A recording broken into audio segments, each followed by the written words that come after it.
你好，我是有为。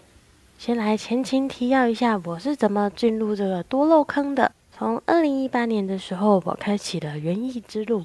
首先养了玫瑰跟其他的草花，不过养得不太好，也是因为没有太深入的了解，所以常常死了就继续买。后来因为家人入坑养多肉以后呢，我也跟着一起去逛多肉园。大概在2021年的时候，开始正式进入了这个多肉坑。起先从园艺店的品种开始买，当然我也不知道配图要怎么配。那问了园艺店的店员，他们就会给一个很制式的回答，也不会告诉你的环境啊那些注意的事项。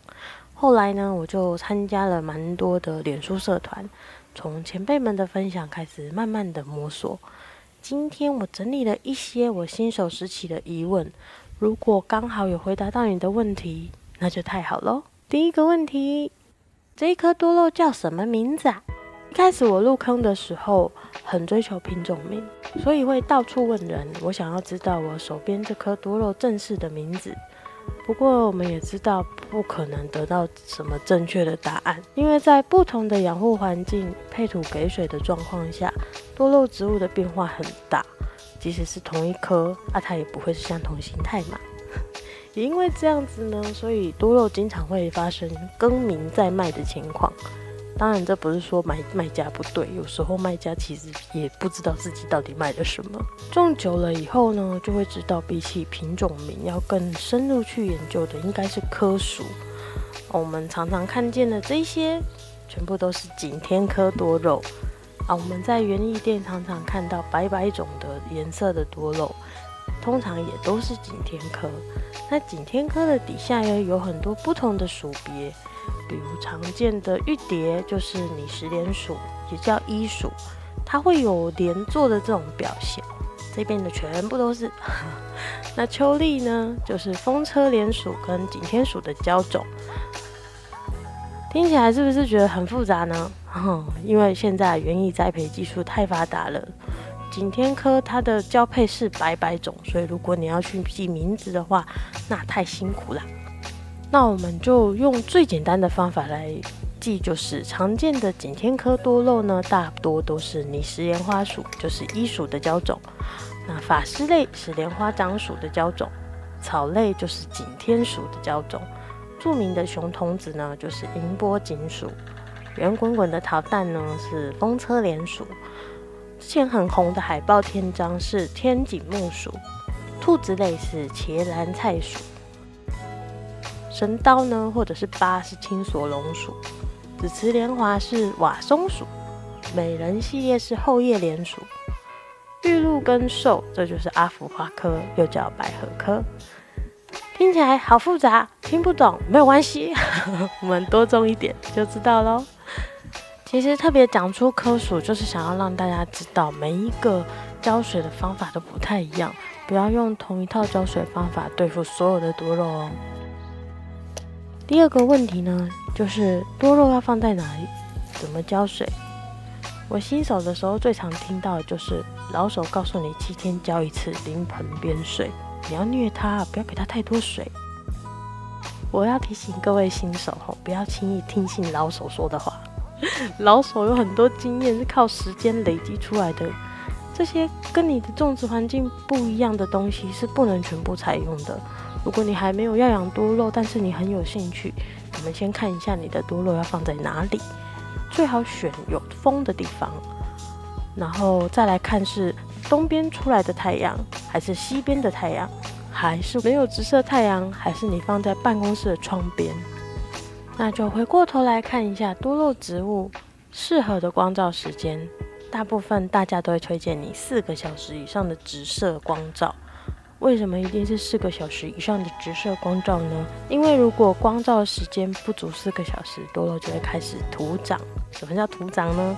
徒长就是从中间开始往上升高，你以为它好像要开花，但它没有要开花，它就会变形，然后去找光源。当它变形去找光源以后，形态就不会漂亮，不会像这样子是这么紧密的连坐型。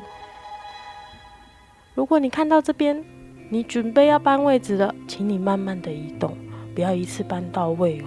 不然多肉会晒伤，你就要花更多的时间等它长回来。那么我们要怎么浇水呢？在台湾夏天跟冬天浇水的时机是不一样的。比如说现在是冬天，白天的气温呢大概25、26，那当然要看你当地的状况啦。我这边大概就是25、26，那我只要避开正中午浇水就可以了。不过呢，夏天的时候就要在晚上，然后要有风，要有徐徐的微风吹拂的晚上。有经验的肉友分享呢，我是看到他们说要看看夜晚的天空有没有云呢。有云的话呢，代表隔天会是一个比较有云层的天气，所以就可以浇水，确保盆里面的水分呢，到白天日正当中的时候会蒸发的差不多。这样一来，盆土不会闷，那你多肉黑腐的机会也就减少了。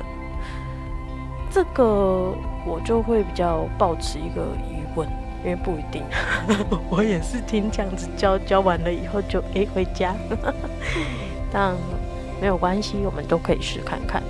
那最基础简单的浇水法就是泡盆，可以顺便加入易肥啊、营养液还有杀虫的药剂，不过不要同时施作杀菌哦，杀菌剂跟杀虫剂选一个就好了，不然它容易会肥伤。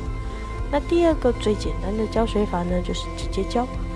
这个好处呢，是可以顺便抑制叶螨，也就是红蜘蛛的生长。坏处就是中心如果积水，它会有叶伤的可能。这两种方法呢，比较适合已经稳根生长的多肉。我习惯在冬天养好根系，这样子夏天度夏的时候，稳根的多肉因为根系稳定，吸水根发展活跃，它会比较容易度夏。我个人在夏天给水的次数大概是3到5天一次，是看盆土干燥的程度。那有一派的说法会说完全不要给水，或者是给薄薄的盆边水。每个人养护的方法不一样，这个都是可以讨论的啦。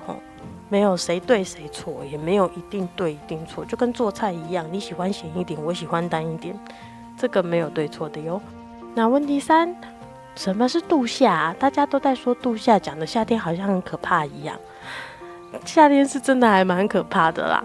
度夏就是字面上的度过夏天。以前刚入坑的时候啊，会听前辈肉友会说这个超难养，这个品种夏天就会死掉了，不要买这个买那个。然后也会看到肉友啊，他们在社团分享，不知道我什么时候要拉黑网，然后数看看，从夏天开始到现在我们收了几盆。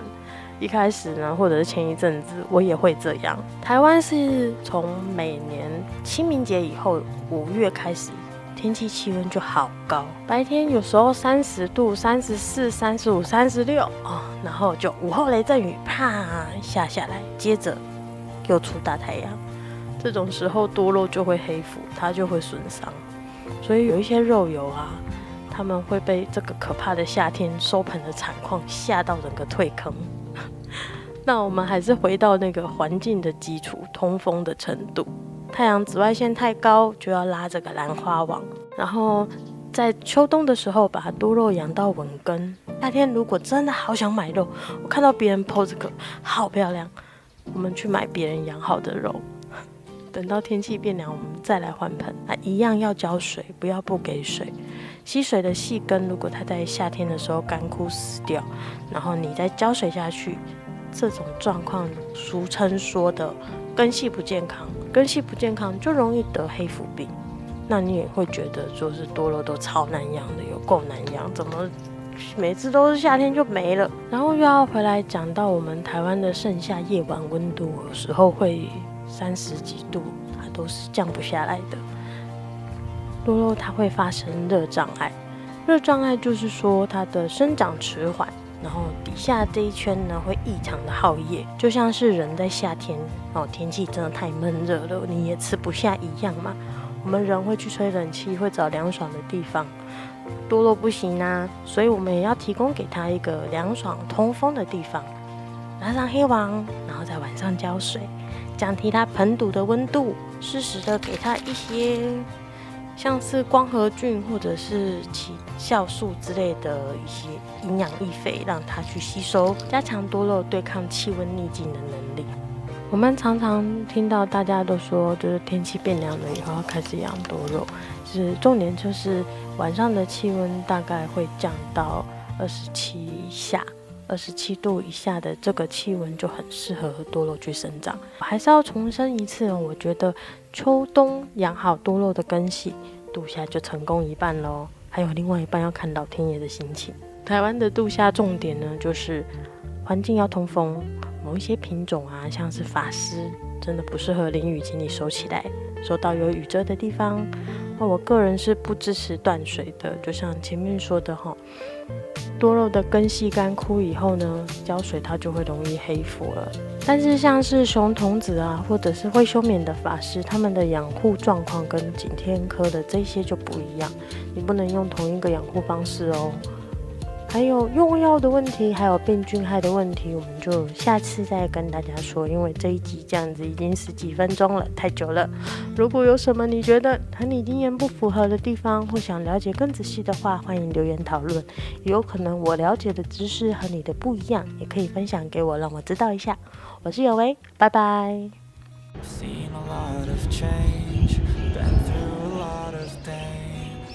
Things are not the same as they were a year ago, but all will be okay. I move on each and every day.